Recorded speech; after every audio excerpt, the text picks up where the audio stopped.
I'm going to go ahead and call the meeting to order. This is the Solid Waste Advisory Commission regular meeting for February 25th, 2026. It is now 5 minutes after 4, and we'll start with roll call. Please indicate if you are present or connected. Wade Ramsey. Here, present. Mark Nelson. Bill Baber. I am connected. Can you hear me? Yes. Steve Corey here. Randy Rabin. Present. Bethany Guijardo. Present. Sanjay Dasam. Divya Dinesh.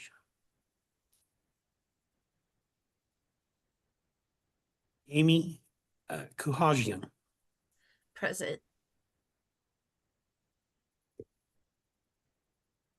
Thank you. Quorum being present, we'll go ahead and move on to the next items. The first one is adoption of the agenda. It's a rather simple agenda this time. Hopefully, are there any comments on it? I'll move the adoption of the agenda. Thank you. It's been moved to adopt the agenda as written. Second. It's been seconded. Any further comments or motions? Sensing the commission is ready for a vote, all those in favor of approving the draft agenda as written signify by saying aye. Aye. Aye. Aye. Any opposed, say no. The motion passes. We'll move on to approval of the minutes from the January 28th meeting. Are there any comments or motions? I move that we approve the minutes from January 28th. I'll second. It's been moved and seconded to approve the draft minutes for the January 28th meeting as written. Further comments? Sensing the commission is ready for a vote, all those in favor of approving the draft minutes for the January 28th meeting as written signify by saying aye. Aye. Aye. Aye. Any opposed, say no. The motion passes. We'll now move into old business. It was art contest updates. I know, Amy, we'd hoped you'd be able to talk to this, but I'm imagining that you probably would like it to be carried over here. It's probably best, but I can try. Why don't you very quickly identify what you need right now? What we need to do right now is set up the communications, and we need to get the submission form rolled out. We did talk about in October parsing it out into 2 segments: an initial interest where you're asking like, hey, I'm interested in submitting, and then before the actual, I think we're thinking August, we'd actually have people submit their final work, since there is such a long time between and it could change. So we would need those 2 pieces carried out and started, as well as probably looking for donations and sponsors.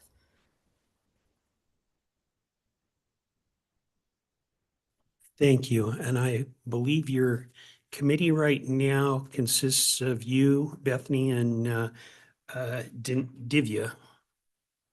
Correct. Okay. Let me commit to join and start kind of working some of these things. And I must admit, unfortunately, I could not really hear the list of things we need to do. But Sayard, I think you can probably provide me a copy of the entry form we had 2 years ago. Maybe forward me the email you sent to Amy from a year ago. Yes, I can do that. You should have been on it, but I can resend it. Do you want me to resend it to everybody on this committee, including you? Please do. Okay, yeah. So it's communication, submission form, and donations. So I'll send you all the stuff that and yeah, because it was outreach too that was submitted. So I'll send you that as well. Thank you. My apologies. We had to change my email address, which kind of made it so I can't go back and look at my old emails and stuff. So I really do appreciate you helping me on that.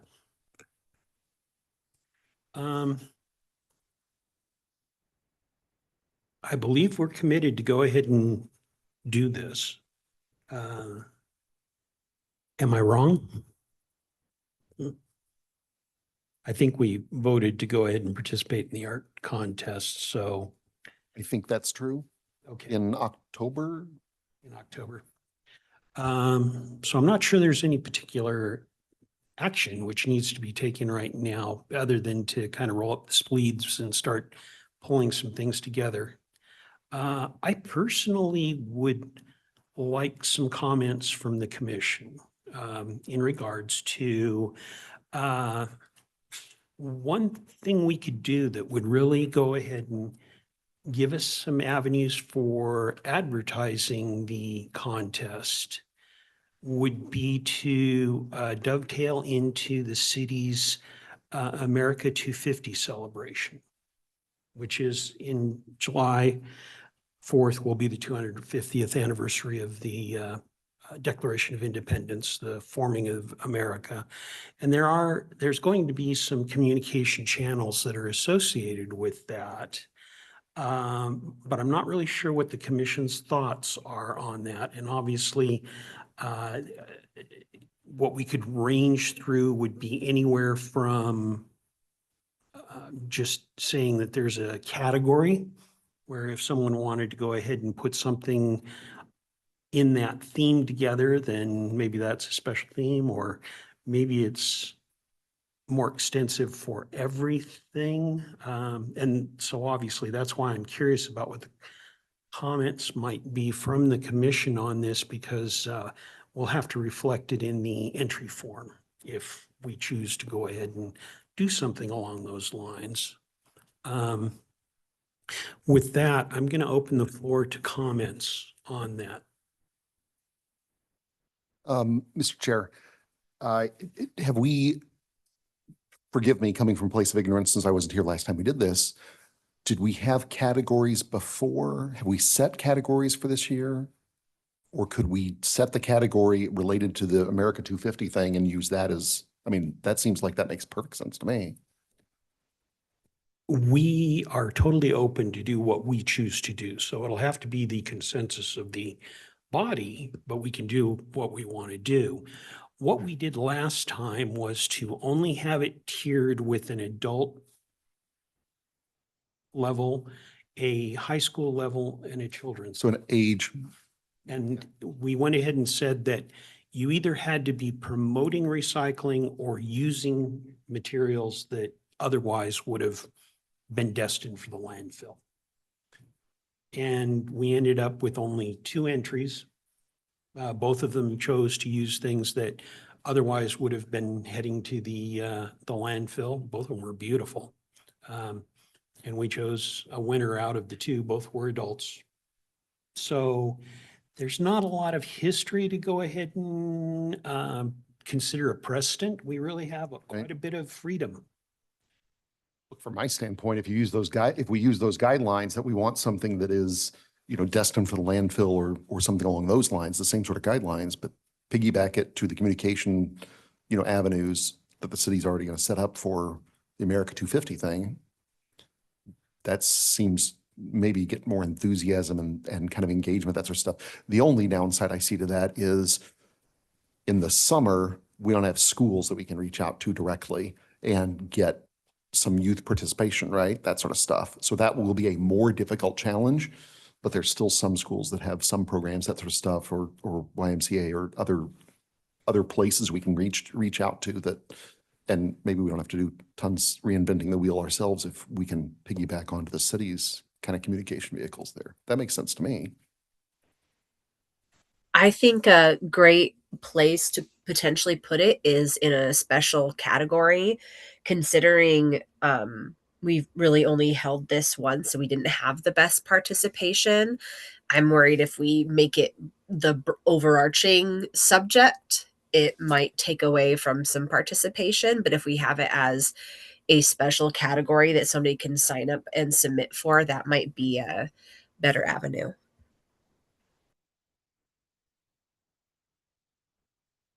That's probably a fair point, right? If we have any category limitation, we may eliminate, a third of our contestants or whatever it is. So having an open-ended with a category, that makes a lot more sense.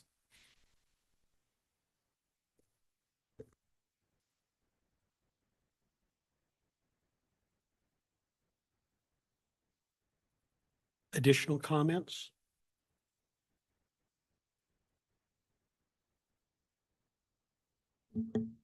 Chair, can you see the hands up or do you need me to let you know? Bill and Amy had their hand up. I'm not sure if you can see that. Yeah, thank you. Oh, Bethany, why don't you go ahead and chime in now?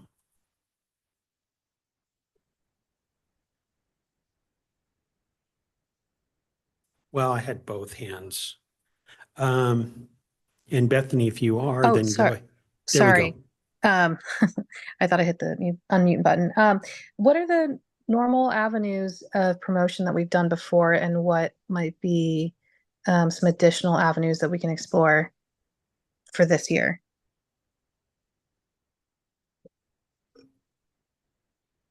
Traditionally, we've used the social media outlets that the city has, the website and their normal Facebook posts and such. We certainly have, again, options for any method that anyone can dream up. Are we allowed to do any ads or anything like that, or does it need to be fully like organic reach? I couldn't hear that, so.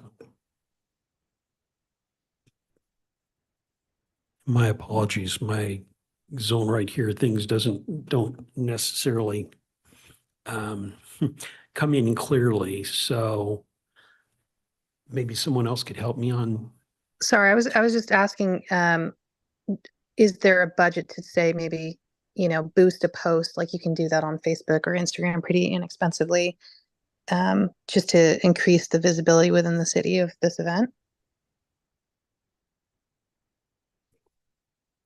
I think we would be working with the communication specialists that we've got in here, and that sounds like a reasonable thing to pursue. I'm wondering if we can also potentially have something that we can print out or a brochure that we can send to places. I know there's some arts schools in the College of Western Idaho that were also interested in having their classes participate, and for like Divya to be able to send out through MIAC. And we also left it up to we could reach out broader than the city of Meridian, but we just weren't going to put to advertise outside of our scope. But we can give that information out and have other people from outside of Meridian participate. Bill, go ahead and. Let me catch up here. Who's our audience? Are the participants students, or like 75-year-old adults can participate? Everyone is welcome. Okay. Well, that makes, when you invite everyone, you basically don't invite anyone because it's not specific enough. We've never had an art a contest where we focused on students. When it was done before, the submissions, I believe, it was more summer based and there was no school. That's why we're trying to start it earlier so we can get people their intent. So if they make something during the school year, they could submit it and not be necessarily having to work on it in the summer. That would make sense. So if we had a category for the contest for students, and maybe you separate elementary students from high school students, then where would you find the target audience? In the schools. So the communications channels is not the city's communications channels. It would be how do you reach out to the schools' communications channels to participate? And I believe we've used MIAC to do that. I'm not sure if that's completely true, Steve, but that's what our channel is currently. What is MIAC?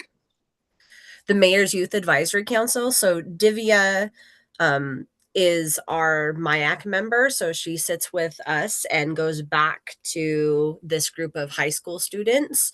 And then they have conversations and create different projects that have to do with the city and the work that they're creating within the city and the community, and then take that back to their schools. Okay. Well,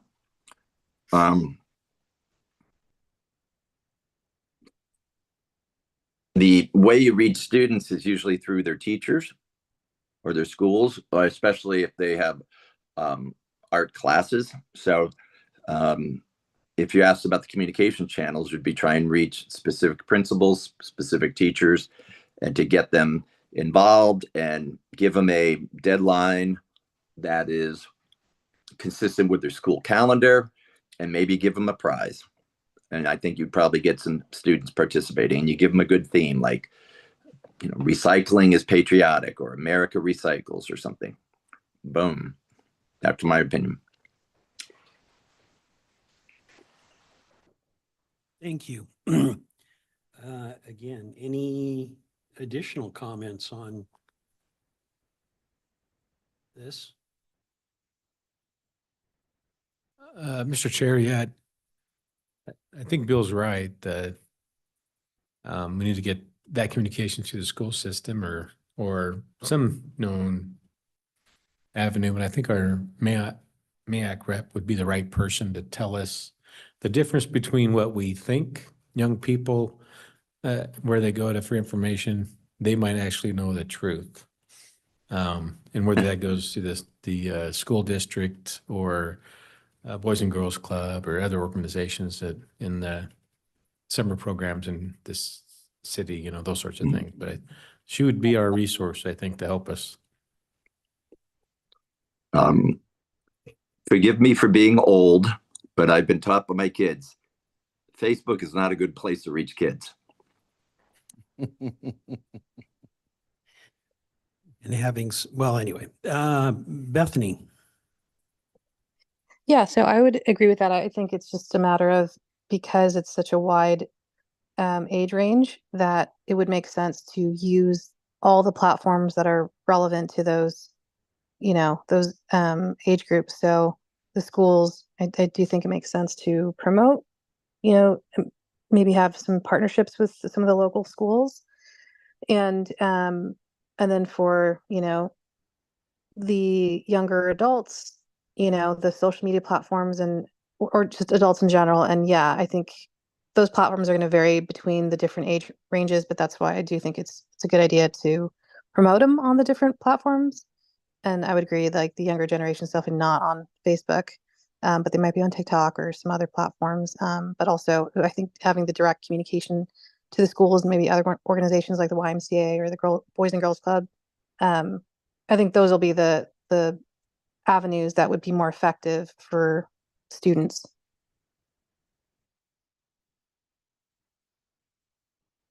I certainly, the comments earlier are correct, but I have an avenue I can certainly take off the West Ada piece and reach out to schools and art departments, and starting with principals, make sure they're okay with that, right? Probably the easiest way, it seems to me, to get some buy-in there, because I can see a number of high school students at each of these schools that would be interested in at least finding out about this, right? And exploring this. And they're looking for reasons to express their artistic talents in ways that might be meaningful, right, for this. I think the easiest way to do that, and we have this challenge potentially of the school calendar coming into play. But if we can get something in front of them, ideally a poster or a one-page flyer or something like that, that can generate that awareness and kind of set that calendar. So if we have the ability from a city standpoint or someone to create something like that, I think the distribution piece to the high school level at least is, knock on wood, relatively straightforward, right? I can't speak beyond West Ada and and some of the high schools, for example. I can't speak to YMCA and some of these other things, Boys and Girls Clubs and stuff like that. But I think that gets us a start. I don't know if somebody has the ability to do that or whether we've got something from last year that we could use, those sorts of things, as opposed to just a sign-up sheet. Mr. Chair, Amy, and let me ask again, I apologize. What, was it October that we were planning or thinking of having this, this contest, mid-October, early October? I don't recall the exact date. Yeah, I don't think we've got anything clearer than that, other than the winner's piece would be advertised as part of Art Week, which I think is in September or October. Okay. Probably September. September. However, what we want to do is recognize that the students need to put the work in before the end of the school year in May. And I apologize on this. The hope had been to go ahead and present a lot of this at the January meeting so that we would be able to float it out about this time. We can probably, recover a lot of that time. But I do think we need to communicate, if we're going to get it to the students in time for the school, probably in such a way that the window opens April 1st. We don't really need the submissions until maybe August 1st. At that point, then what we did previously was have the subcommittee review and kind of give some preliminary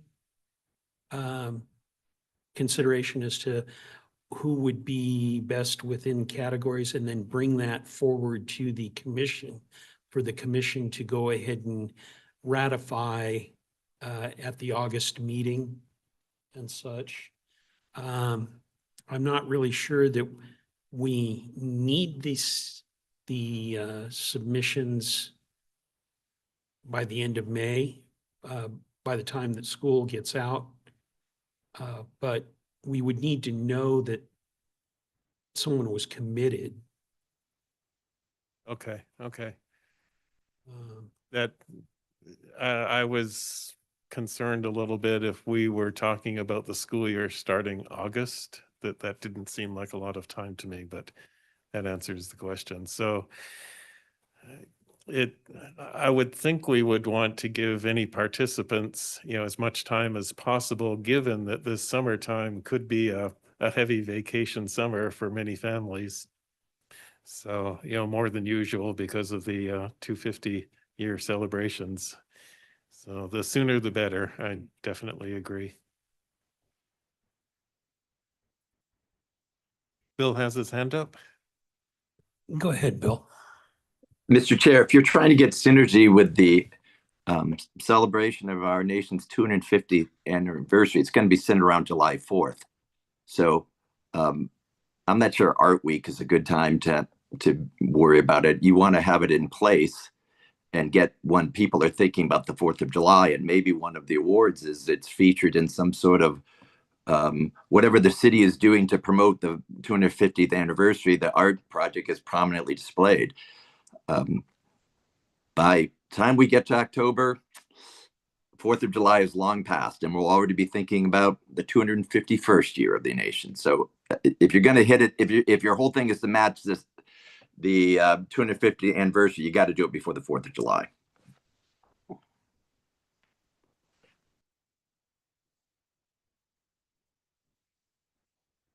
Mr. Chair, I was kind of reading this as we would leverage the communication plans going out with the city related to the 4th of July, not necessarily that it have to be that thing or that time frame. It's just kind of taking advantage of while we're getting information out.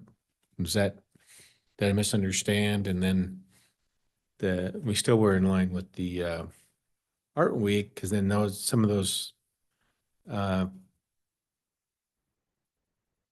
art projects would then either photos of them or the actual ones would actually be displayed. Is that right, for wherever they go? Guess I don't know if I'm asking you or asking Let me- Bethany or. Let me take the more difficult portion first, because I can talk to that one. I did attend one of the Meridian City America 250 meetings about 4 or 5 weeks ago. You are right. There's going to be quite a celebration on July 4th in the park, I think at Kleiner. It seems to me there was something that they were recognizing was going to be in the fall too. So again, this is kind of one of those deals where I'm listening to the conversation. Obviously to commemorate what's going on, someone could put something together, even though it wasn't awarded until the fall or whatever. But like I say, there will be a parallel communication channel on these activities. So maybe that's useful, maybe it's not. And I think the comment there that the exact fit between September and July is a valid point. So let's see, this, remind me again, your second point. Well, I was just thinking that we were kind of open-ended on the topic, although we would advertise through the communications coming out related to the event, or at the event would be opportunities to continue to advertise, just because normally after this year, we'd still want to be engaged in Art Week in years to come. But I understand the point where if you're trying to get it themed and recognized directly related to the celebration, then that kind of moves us forward a few months to get the word out. Well, yes, right? I mean, if we use the communication channels, I think that makes sense, especially if that, I mean, even if that doesn't get us our applicants or our participants, that just seeds the ground. That's a positive, right? But to the point, the calendar point, yeah, trying to move to July when we're talking about this in effectively March, right? That's gonna be problematic. I think using Art Week, and the Art Week last year was the second week of September, or it's the third week of September. So that gives us a more realistic timeline, probably. It is true to the earlier point that if school starts in early August or mid-August and we need submissions almost instantly, then we gotta figure out a slightly different tack on how we approach some of those, right? But we're gonna have calendar issues and reach issues unless we're doing this, lightning fast in May anyway. Going back to the school agenda concerns we've brought up, and given, I think you mentioned the last time we did this, we had 2 submissions, both from adults. So, I understand we're probably trying to push a little more diligently to the younger audience this time around if we can get some participation. But at the same time, if the adults we're the ones participating, we don't want to leave out that group as well, and possibly restrict ourselves based on school curricula if the participation outside of schools might be as relevant as inside the schools, if that makes sense. If I could kind of summarize at this particular point, what I'm hearing is that complicating this thing is not useful at this time. It's going to be enough of a activity just getting the applications and doing all the things for meeting the Art Week in September. So I think we're good. I'll go ahead and roll up my sleeves and kind of help Amy as best I can to go ahead and get this in a position where we can have some material to communicate with the schools. As mentioned, certainly that's going to have to go through West Ada School District. I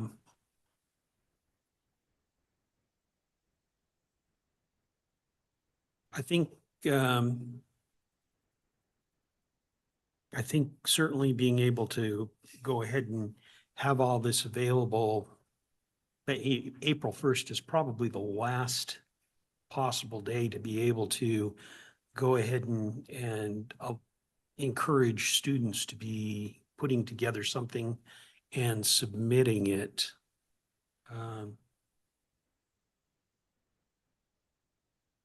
But anyway, I'm not sure.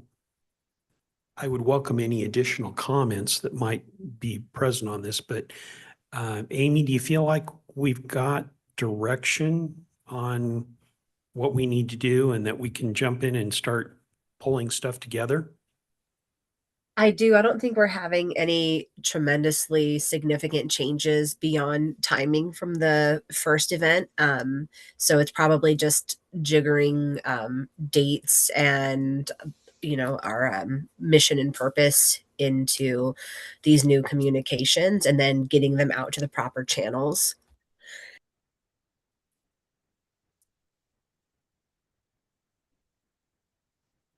So I guess the committee will be active. And if you've got any thoughts that you want to go ahead and help guide them, communicating directly with Amy or with myself or with Sayre, we can get comments to Amy too. But I appreciate the conversation we've had. It helps me on this.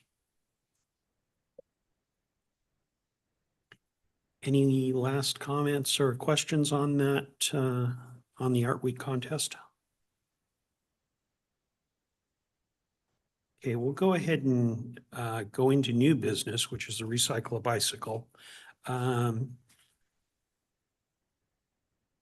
I think the only thing I wanted to kind of mention on this is I think we'll probably try to have a meeting fairly soon with staff, city staff, to go ahead and talk about roles and responsibilities on it. But I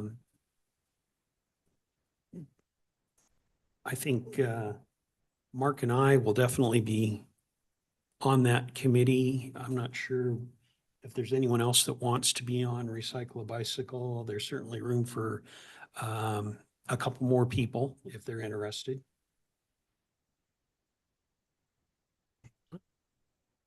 Rochelle.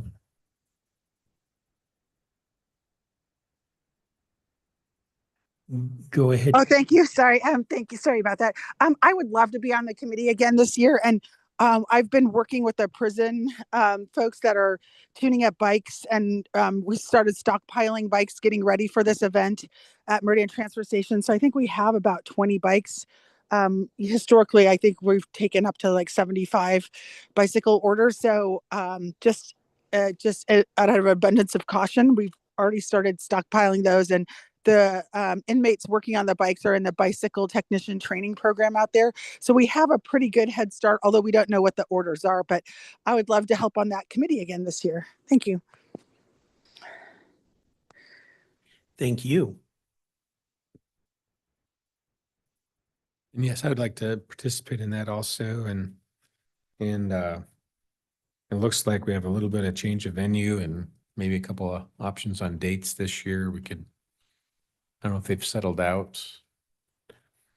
So yeah, once we've figured out a good plan, we get change our venue. What's going on here?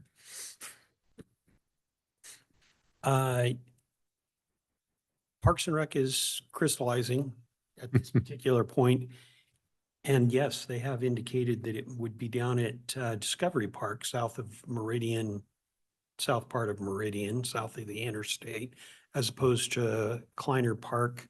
And we can kind of get those details straightened out. But I do think one of the things on top of that is just the logistics that we need to have Rochelle and you, Mark, and Sarah, and I'm more than happy to be in on that, to go ahead and work out the logistics of keeping track of whose application is being connected with a bike, and how to go ahead and get the bikes into the hands of the applicants. Yeah, it sounds like, our process that's kind of becoming tried and true of when to advertise on the website and collect the information and how soon we have to start identifying bikes. I think none of that will really change. And so the venue change really won't have that big of impact, as long as everyone in the city knows that that's where they're going, and which I'll bet they will. What's that timeline usually look like? When do you start taking applications? What does that look like? Delivery, those sorts of things? We start advertising that 3 or 4 weeks or sometimes more before the event. And then eventually we'll have kind of a cutoff of either numbers, or we just have too many, or so that we can get organized. We find that too much time, nothing happens anyway. Get it closer to real time on getting applicants started, those sorts of things. So we have time to script through that list, and we have to work out. Sometimes it gets confusing on whether an applicant is a relative or in the same household or similar names, but so we kind of have to get intuitive sometimes on all the information, and Sayard and Rochelle are pretty good about working out a lot of that data. But yeah, I think we kind of figured out those timelines, haven't we? I think so. And we always try to prioritize Meridian residents over non-residents. I know we've left it open up to 75 bicycles, and we always prioritize the Meridian folks first. And then sometimes we don't get all of them done by the Recycle a Bicycle event, but we fill those orders. We'll send out a mass text message to anybody still waiting. Like if we have adult bikes that, don't match the kid bike requests or whatever, we work on those all throughout the summer until all the orders are filled. So we have a pretty good system in place, I think. I'm sorry, and then start to try to deliver in the fall. Is that what you try to do? So No, we just historically- deliver as they're ready. Like if those Oh. bikes that aren't ready at the event, we just, each bike is ready, then we call the participant and have them come grab their bike as soon as it's ready. Got it. Thank you.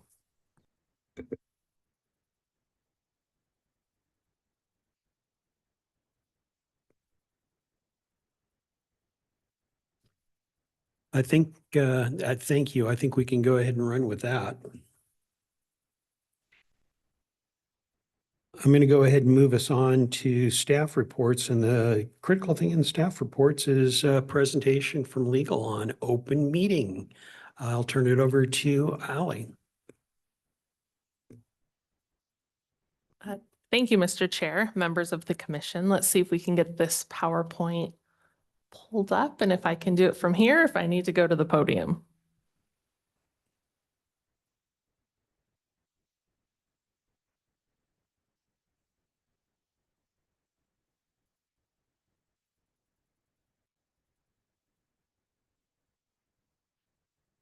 All right. It looks like I'll be telling you to do slides if that's okay. Thank you for taking the time to listen about open meeting law. It's perhaps not the most exciting topic at 4:45 on a Wednesday, but I will try to keep it brief so we're out of here on time. slide. So the guiding principle for the open meeting law is that the legislature has found that the formation of public policy is public business and shall not be conducted in secret. So when we're looking at the situations that may come into contact with the open meeting law, this is the thing to keep in mind. It's sort of our litmus test. The first question, does the open meeting law apply to the commission? Yes. All meetings of a governing body of a public agency shall be open to the public. So taking a step back, under the rules of statutory construction, words are given the meaning set forth in the definitions of that section of the law. Here, the underlined words have definitions in the open meeting law. The definition contained in the law controls over a commonly understood or dictionary definition of the word. It's also good to note that different sections of the law or chapters may define the same word a little bit differently. So you have to look to the definition in this section. And then if no definition exists, then we would go to the dictionary. So here, a public agency is the city and any sub-agency. A governing body is a board or entity with authority to make a decision or a recommendation, which is this commission.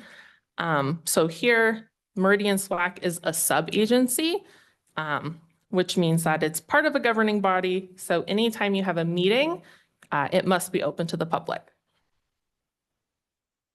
So let's take a look at those definitions. What is a meeting? What's it defined as under the open meeting law? A meeting is anytime you have a quorum. In this case, it's more than half of the commissioners, so 5. And there's a quorum that leads to a decision or a quorum that leads to a deliberation. A decision is an action, or in this case, perhaps a recommendation to city council, that would be an action. And then a deliberation is really broad. That's the one that catches most situations. It's receiving information, exchanging information or opinions related to the business of SWAC. So if you like a particular football team, even if there's a quorum, that's not what we're talking about. It's if it's related to the business of SWAC. So brief example, if 5 commissioners, which is a quorum, are talking in the hallway, is it a meeting? Maybe there's a quorum. Depends on what you're discussing. If you're talking about your weekend plans, going skiing, going to the dog park, no. If you're talking about maybe the leaf pickup program, maybe. So at that point, you're going to look at how many of us are here and what are we talking about as the guiding principle. Just keep in mind that anytime you're talking about commission business or something that could ever become commission business in the future where there's a quorum, it's best to wait for a meeting, or as we'll discuss in just a couple minutes, you may have to disclose that conversation in a meeting. So lunch orders, weekend plans, go for it. Commission business, that would be kind of our pause point. So here are the open meeting law requirements. It has to be noticed. You need a meeting notice and an agenda, which is not always the same thing. Either 48 hours prior to a regular meeting. The notice has to be posted at City Hall physically and also on the website, which our wonderful staff takes care of. It has to be open to the public, which means if it's a link, everybody has to be able to get to it. If it's a room, it has to be open for people to get in. You can't have an open meeting and then lock the door. That would not count as an open meeting. It has to be accessible for all people. And then you have to stick to the agenda. So an action can't be taken on an item if it's added to the agenda after. And conversation really should stick to the items that are specifically noted on the agenda. And then afterwards, there will be minutes. So word to the wise, courts have said that the requirement that the open meeting law be complied with should not be evaded by holding a lot of little smaller meetings with less than a quorum present and then having a go-between so that you end up with a quorum at the end. This is called a serial meeting. If 2 commissioners, not a quorum, mention something about, let's say, the recycling at the transfer station, it's not a meeting because there's no quorum. But if those 2 commissioners talk to another one, talk to another one, talk to another one, now maybe there's been a meeting, which would be a violation of the open meeting law. Technology can sometimes be our friend and sometimes it can be a bit of a danger. Take an example where staff sends out a board packet and a commissioner responds to the staff with a question about, oh, I thought X was going to be on the agenda or something along those lines. That's fine. The danger would be if a commissioner hit reply all to the email with all of their thoughts about all the proposed items that are on the agenda, and then other council commissioners start weighing in. That maybe is now turned into a meeting. So that reply all button is one that's probably best to avoid, and just hit the just reply button or forward, and then you have to type in the name, even better. Some examples. So first scenario, 5 commissioners are at a New Year's party talking about their pets. Would that be a meeting? No. A meeting does not, specifically in the open meeting law, it states that it does not include informal gatherings where there's been no deliberations or administrative matters. The second scenario, 5 commissioners at a New Year's party talking about the Meridian leaf pickup program. And man, I wish it was an extra 2 weeks, or, oh, 10 bags just isn't enough. It'd be great if we had a couple more. Is it a meeting? Probably not. Because it is an informal gathering and we don't know that it's deliberation toward a decision. At this point, we have no idea that there's any sort of a leaf pickup program change on the agenda. But if the commission was later asked to make a decision about that, then you would want to disclose this informal conversation on the record, just to make sure that a decision wasn't made without the public having access to all the information that it was made upon. 2 more scenarios. 5 commissioners at a New Year's party talking about a possible composting program that is on their upcoming agenda. Is that a meeting? Yep. Even though it was informal, even though it was out of the office, it was on the agenda. Let's take that away. Let's say it was 4 commissioners at the New Year's party talking about the program. Is that a meeting? No, but it is very close to a yes. Technically, it's not a meeting because there's no quorum, unless the serial meeting occurs and one of those people told another person. Now 5 people have exchanged opinions. But it is deliberation, which is that gray area and that very overbroad definition. It also may violate the purpose of the law, even if there's not a technical violation. So if it's on an agenda, or it might be on an agenda, we want to avoid talking about it with a quorum. The other piece to keep in mind on open meetings law is the ex parte information. So ex parte information gathering is receiving any information or opinion off the record, so outside of a meeting on your own time, regarding a matter pending before the commission. So that's discussions with citizens, governmental entities, phone calls, even if you didn't want it and they just left it on your voicemail. Going and doing your own site visits or online research or interviews, any of that happens outside of a meeting, it's deviating from the public record. So the public record is what the public had access to show, oh, I see why the decision was made. But if it was based on a lot of information that they weren't able to see, that starts to be where it looks like the public business is being conducted in secret, even if that's not what we're intending. So courts have said that when a governing body deviates from the public record, it's conducting a fact-gathering session without proper notice. So the best practice on best parte information is to avoid it, because it can be hard to remember to disclose it later. But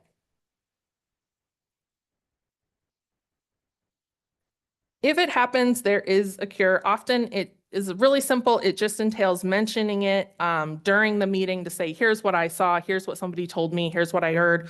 Or if it's a document, we may attach it into a board packet and say, we're just going to put it in here. You can see all the emails I received from constituents on this matter, and you know what I was looking at when I made my decision. If you're ever in doubt, you can call the legal department for assistance, because the commission, courts have also said that the commission is not held to a standard of disinterestedness. We know you're interested. We know you want to be making a really good decision. So it's just kind of weighing that information gathering. So examples, a couple of examples of ex parte. Let's say a commissioner goes to a new landfill site that's going to be discussed on an upcoming meeting, just to see what it looks like, to walk around on their own. Is that ex parte? If if we're going to be voting on it, making a recommendation, yep, it's ex parte. We probably want to avoid it. It's an off the record fact gathering session that nobody else could see. If we did do that, we would just want to disclose it. What about the scenario where a commissioner just happens to live near the site and drive by it every day? It's not ex parte. It's just incidental observation. But again, we would want to disclose that. The goal is that information available or relied on by a commissioner is available to the public. So that's kind of the goal that we're heading for.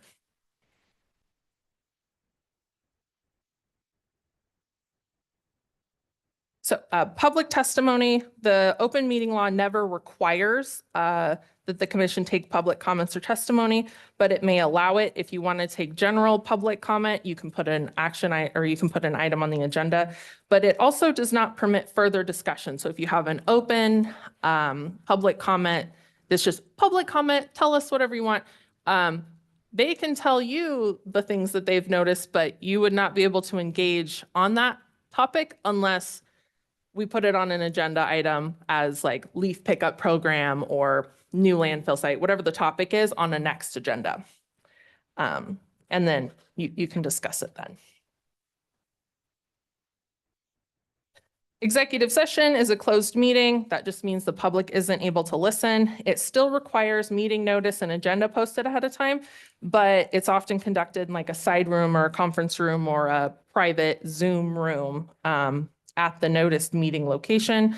There are only 10 very specific exemptions in the law, and it's unlikely that this commission would have deliberations under any of those. But if you ever foresee the need, please contact the legal department so we can help you make sure that that notice is proper. The law does allow for meetings by either a conference call or an online platform. As we have today, there is capability for commissioners to appear remotely. We just ask for a little bit of notice on that. And then there's a couple of requirements if you are holding remote meetings.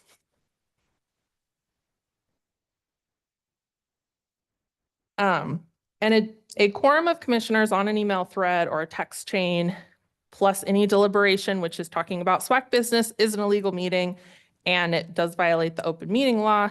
One thing to be aware of, it also creates a public record. So if the city received a request for all the emails on this person's phone or by this person, it would be subject to the public. We would have to disclose it if we got a public records request, even if it's on your personal email account or phone. If we got a request like that, if it's about SWAC business, we would have to disclose it. So always keep that in mind that you may see that later. But administrative messages are not deliberation. So if you're going to be a few minutes late, you're having trouble logging into the system, that's fine. That's not a meeting, even if everybody was on it. But it would still be better to just send a message to the chair and staff. So if there is a violation, even if it's inadvertent, any action taken would be void. Subsequent actions are tainted and are also void. The fix is to do it over from the beginning, and any affected citizen can sue for an open meeting law violation. There are some penalties. Note that a knowing violation can result in the individual being sued, fined, and subject to criminal prosecution. Unfortunately, now that you've been trained, you are knowing, so the fine's a little bit higher. I'm sorry. However, if either the agency self-recognizes that, oh, that agenda didn't get posted, or oh, that it was a wrong agenda, the link didn't work, or if we receive notice, somebody tells us, hey, that there was an issue with the notice or there was an open meeting law violation, the cure is pretty simple. You just self-recognize and then you redo from the beginning.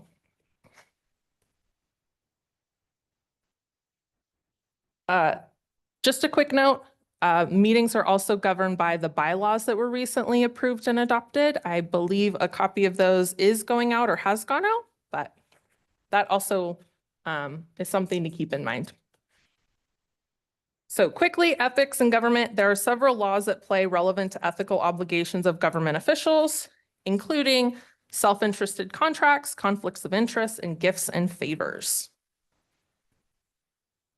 One of the few violations in all government that results in a misdemeanor personally for a guilty party. So again, a misdemeanor personally for whoever does this, that's unusual in the law, is if a commissioner votes on a contract that they are interested in. So that is one you either have a connection to or you may get pecuniary gain from. So it's your business partner, it's your family member, things like that. There are some exceptions, but if you ever believe that at all you are connected to a contract that you're going to be voting on, contact the city attorney's office. Same thing for possible conflicts of interest. Contact the city attorney's office and we can help you determine if you have to disclose, if you have to abstain, or if you need to be excused. Gifts and favors, commissioners, as part of their official duties, may not accept a gift of more than $50 in value. So if you go out to do a site tour and they give you, a pencil, that would be okay. As long as you're not accepting any gift that will influence your actions, and then obviously no favors can be granted for the pencil. Here's a list of penalties. And if you have any questions, you can always contact the attorney's office. You can also go look at these laws on the Idaho Code online. And then the Attorney General's office does have some manuals that are also helpful. Thank you. Members of the commission, do you have any questions or comments on the information that's been presented? I have one question. Will the slide deck be distributed electronically? Thank you, Sarah. I have one other question, actually. Excuse me. Again, I'm somewhat new on the commission, but I do remember last summer's discussion of the rate review, which I guess occurs annually. Being that we're all subject to the rates that Republic charges citizens of Meridian for trash and recycling, I want to make totally sure that anything we talk about, obviously, we didn't vote on anything in particular, but anything we talk about is not a self-interest as well. That example is not. Thank you. Yeah, indeed, your question is salient, and we do vote at the end on whether it's ready for consideration by council or whether we maybe even put a do pass recommendation on it. So that's understood. Bill. Allie, can you hear me?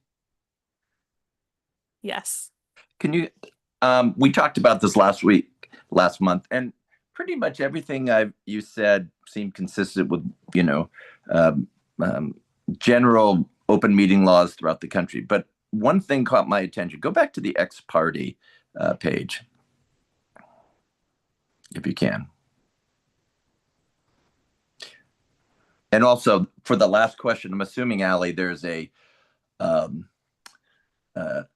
general public exemption that when you vote on something that affects everyone, you don't have a specific conflict of interest, because if that weren't the case, you could never have anyone vote on these things. Is that the general answer to that question?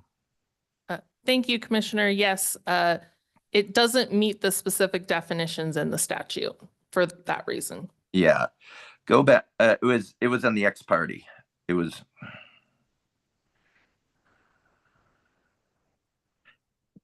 Oh no, it was earlier.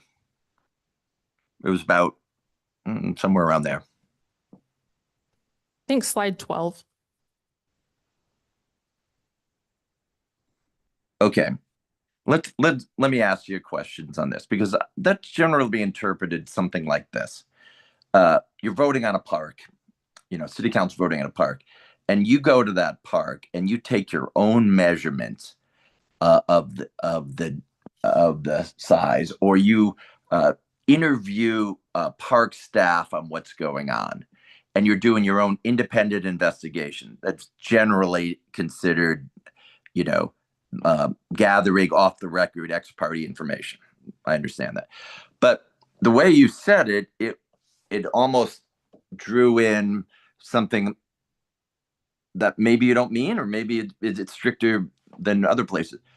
There's an attachment today about our annual tonnage report. Someone at the city of Meridian made that report. If I go and ask that, assuming I knew who that was, and I said, hey, let's talk about the report. Are you sure these numbers are right? Blah, blah, blah. I'm having a private conversation with somebody who gave me a report that is at the meeting. I wouldn't consider that to be ex parte, because although I'm the only one getting it, I'm digging in on information that's before the meeting. But either A, it's not ex parte, or you're saying it is ex parte, but then all I would have to do is disclaim it, and I'd come and say, look, I just want to let you know, I called XYZ staff and asked them these specific questions about the annual tonnage report, and he said something like that. Because there's a long history of elected officials or boards and commission members of going to staff and asking them to explain something that's in their jurisdiction. How do you handle that?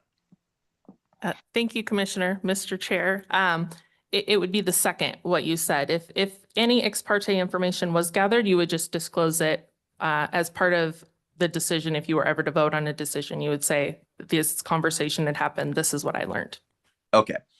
It's not trying to cut off commissioners or city council members from ever talking to their staff about something, right? That's accurate, Commissioner. Okay, thank you.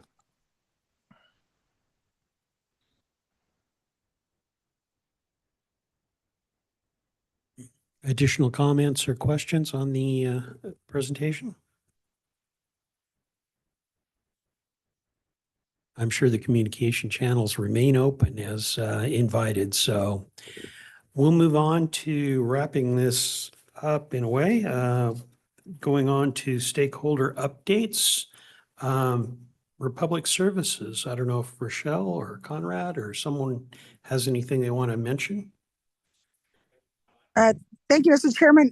Not really at just this time, just that we, thank you, Mr. Chair and Commissioners, just that we did open, we got the sign off from DEQ this month to open our landfill in Elmore County. So we're excited about that. It's been a long journey and that's open now. So we may invite everyone out one of these days if we are up for another field trip to come and see the site. And other than that, we're just preparing for a Recycle Bicycle. Thank you. Thank you. Are you with Timber Creek? Does Timber Creek have any? Thank you. Okay, that brings us down to our next meeting. Our next meeting is scheduled for March 25th at 4 o'clock. As always, if there's subjects we need to consider, please suggest them to myself or to Sayard, and we'll go ahead and pull them together into the agenda.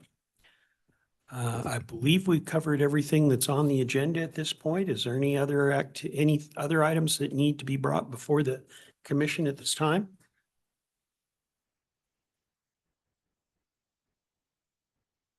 Seeing none, then I will go ahead and call the meeting adjourned. It is now